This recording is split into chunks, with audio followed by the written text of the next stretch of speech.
Osiaka. Nitie kamiluongo ni got odiado.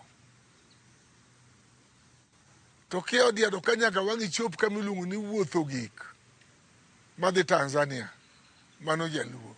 To ka wang'i wuok ka mikadho minyonge ka michiko malo ka nyaka tamu kucho. Ok mano kende. Jaluo ni Mombasa. Emo iluongo ni jaluo Oganda marayuoyi piero chwe nam. Umodho Sudan. To iwe ni Mombasa. Jaluo ni Tanzania. Jaluo ni Zambia. Jaluo ni Chad.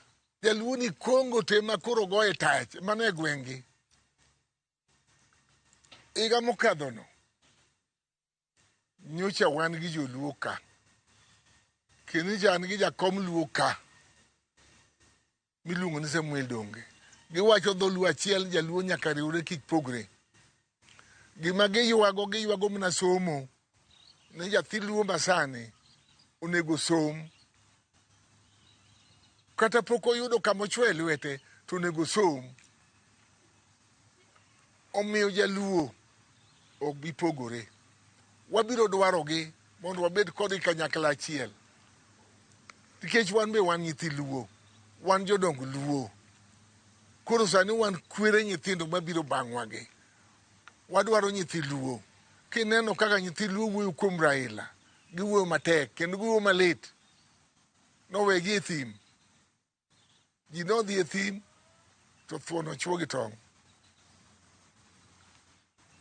Omiyo ok wadwa jaluo mondo opogre gi wadgi.